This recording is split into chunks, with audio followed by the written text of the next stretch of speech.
this is a guy I'm very interested to see where his ADP is at right now. This is somebody who just got news very recently to where their ADP will still be very much in flux. I wish Alex was here so we could talk a little bit about this guy with Alex. But let's go back in time. He might be in here. He said hi at the top. There you go. Maybe he is. Hopefully he is. Let's go back in time to last year. Not quite 2018 or 2012. James Conner, coming off of a season cut short by a bout of COVID, latches on with the Arizona Cardinals. And he's a slow but versatile running back who left Pittsburgh at the age of 26 and became a league winner. Wasn't an issue last year. And became a league winner. Let's be real. He brought you to championship. He got you to the playoffs. He might not have won it for you, like literally week 17, but he sure as hell got you there. Yeah. So if you drafted him as your third, fourth running back, you are very happy having James Conner, especially in a season like last year where everybody's running backs were getting injured every other week. But who is the 2022 James Conner? It's hard to because a lot of free agent running backs move around. I mean, we saw Darrel Williams go to the Bears, and there was a lot of speculation on him. Didn't do anything. It was Khalil Herbert. We saw Mike Davis go to the Falcons. A lot was speculated on him. Didn't do pretty much of anything. It was Cordell Patterson, but it was Patterson. Yeah. Right. Even the Raiders getting Kenyon Drake as far as just free agents. All those guys listed were 27, 28 elder running backs who went to other teams and just did not meet expectations at all. Mm-hmm. James Conner was a 26-year-old running back who went to another team and did exceed expectations. Who's the next running back who isn't really on everybody's radar as a number one running back in the league or even a number two, who was going to another team around age 26, 27, and should exceed expectations? Oh, boy. You don't have to look that far. Oh, boy. Who is it? Are you talking about Ronald Jones? I'm talking about Darrel Williams. You don't have to look that far. Okay. The next James Conner is literally the guy that just got drafted to James Conner's squad to be James Conner this year. Hear me out. Oh, wow. Darrel Williams was 12th in running back targets just last season. He had 57 targets. Yeah, he got a lot of work there. He was the 26th overall running back in fantasy points per game, played 17 games. He was a value last season. Mm-hmm. He outperformed. He overperformed. Chase Edmonds last year was 17th in running back targets. Excuse me. He had 53 targets last year. Only 4 less than Darrel Williams, but he only played in 12 games. He missed time, so yeah. But he was 23rd in fantasy points per game. So he was better in points per game than Darrel Williams was, despite Darrel Williams playing 5 more games. But if you, considering Chase Edmonds is elsewhere, if you flip what Darrel Williams was doing with what Chase Edmonds did last season and then extrapolate, Darrel Williams is going to get 4.41 targets a game while splitting time in a timeshare. That amounts to a 70-catch season in a 16-game total. And this is a running back who's 6 foot, 225 pounds, so he comes with goal line traits. Mm-hmm. He's not a typical pass-catching running back. He's a goal line running back who can catch 70 passes a year. He's not a fast running back, but that I want to say skill set plus the body type and skill set doesn't come along very often. The last time it came along was really James Conner. The Arizona Cardinals, a lot of it has been said about Eno Benjamin and even Keontae Ingram. But Eno Benjamin should prove to you that the Arizona Cardinals have no problem just waiting forever on these young running backs, never really pushing them into a starting role.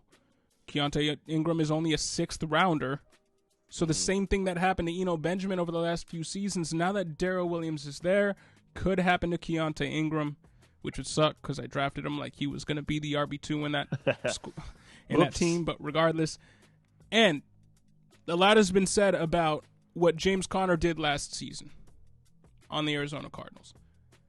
But it's not... You shouldn't be looking at it like a one-year thing. You should be looking at who had James Conner's role before James Conner. It was Kenyon Drake, who had 18 touchdowns in 21 games when he started for Arizona from 2019 to 2020.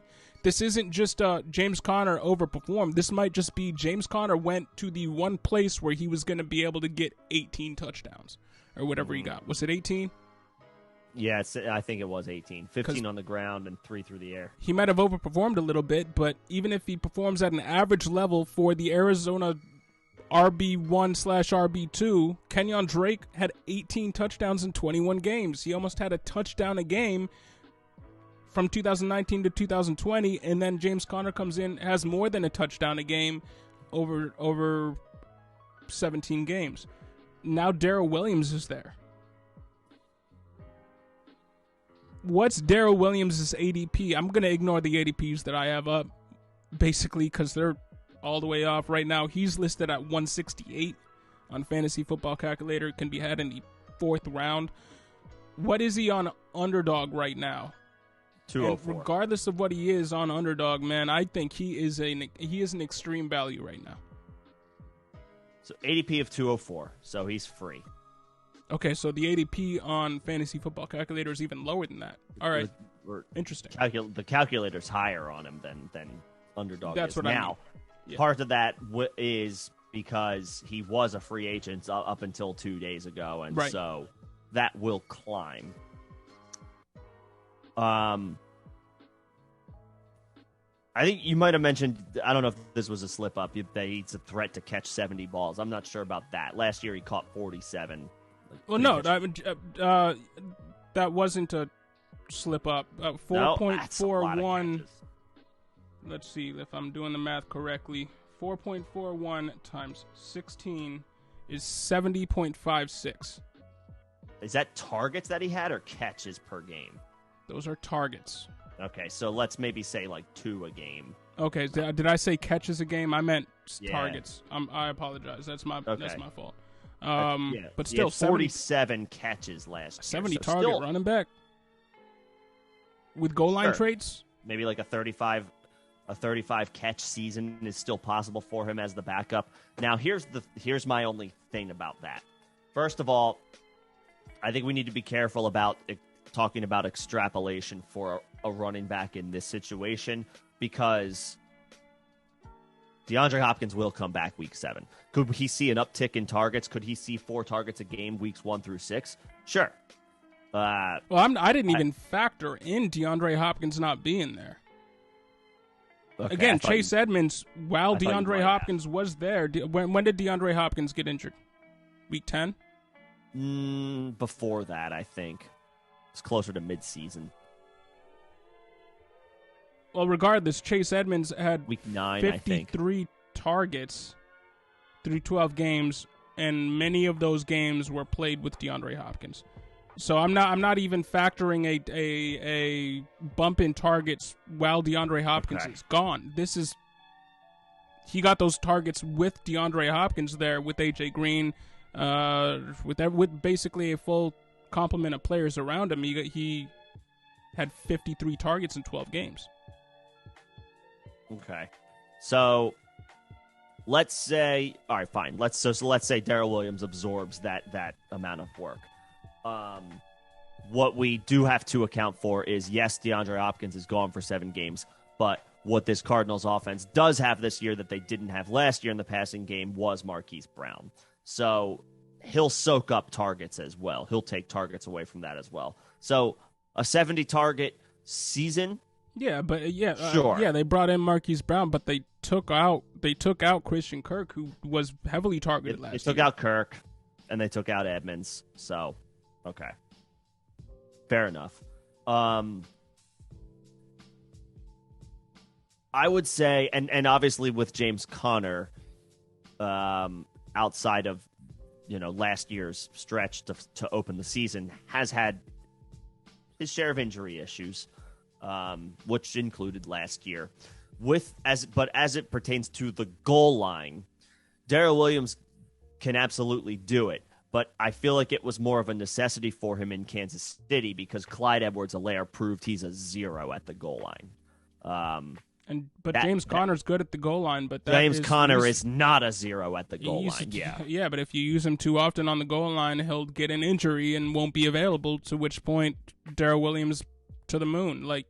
Sure, but until that happens, which of course we never project or predict, Connor's going to be the first man up on the goal line, whereas Clyde Edwards-Helaire should never be first man up on the goal line. He proved that literally in his first game in the NFL. Do you remember that against Houston where he had 5 carries inside the 5 and never capitalized? And we were all going gaga over the fact that he had 5 carries inside the first yard line, right? But we didn't. We ignored the fact that he wasn't converting anything. Literally failed to convert, and Andy Reid said, "Okay, that's enough of that. We're never doing that ever again." That, I would say, is the difference. And Clyde Edwards-Helaire himself, I think, missed. Did he? Well, how many games did he miss last year? I think he missed time. He missed a fair amount of time. But yeah.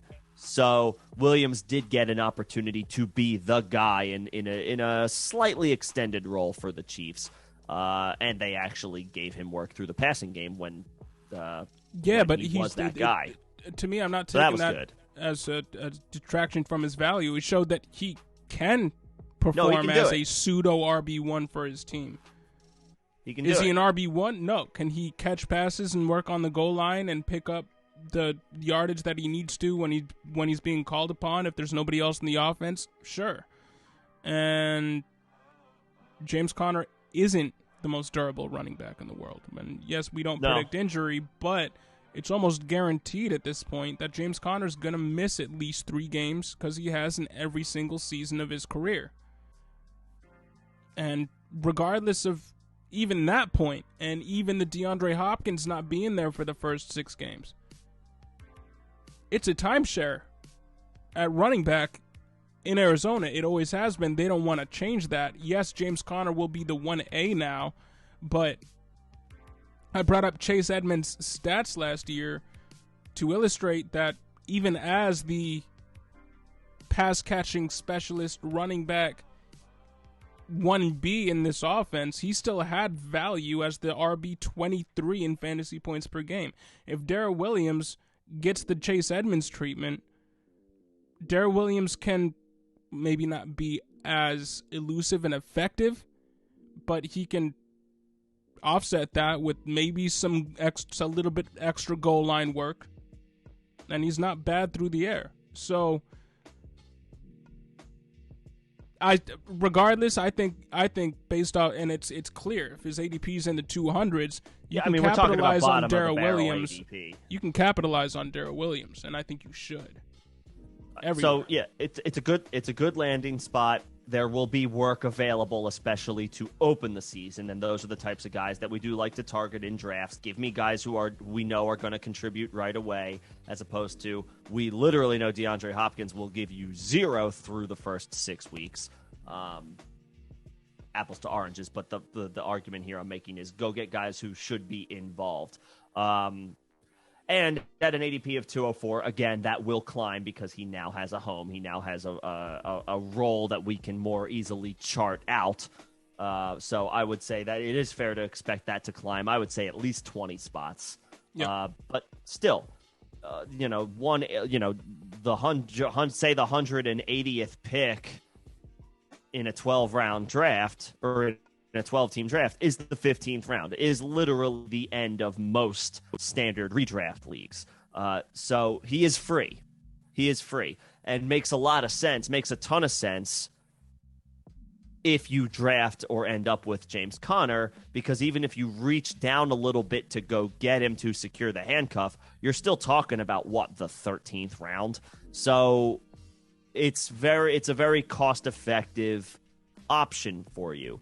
I would just temper expectations a little bit relative to what he did in Kansas City last year, because as off of James Conner as we were last year, I think it's very fair to say definitively he's more reliable when he's in the game than Clyde Edwards-Helaire is, who was Darrel Williams' running mate last year. Yes. So again, dirt cheap. So when I give you that caveat, that devil's advocate argument, it's not like don't draft Darrel Williams, because again, you don't have to like go up into the 7th round to get him, or even a Kareem Hunt situation where you have to go into like the 9th round to get him. He's still dirt cheap, and again, especially so as a James Conner owner in redraft, would make a ton of sense to secure as your handcuff. I would just have a little bit of pause that he has weekly.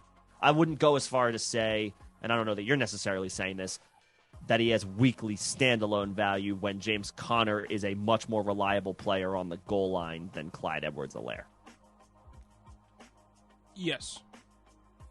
I agree with that assessment. But the point stands, he's an incredible value based on his ADP.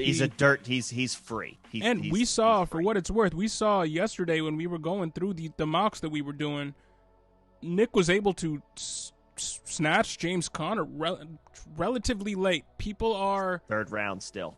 Yeah, people are hesitant to invest in James Conner. So if you're going hero RB, 0 RB, getting James Conner late-ish for where he should be drafted, and then waiting until round 13, round 14 to overdraft Darrel Williams is kind of like the cheap Zeke Pollard stack.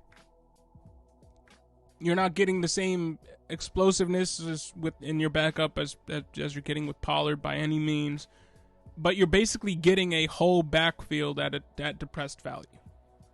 So that is something to think about there too if you do want to go that route. James Conner himself is technically a little bit of a value based on where he's being drafted as well. People and I think people might still overhype Keontae Ingram a little bit. People love their rookies. So that's it there. Darrel Williams, don't be hesitant to draft him.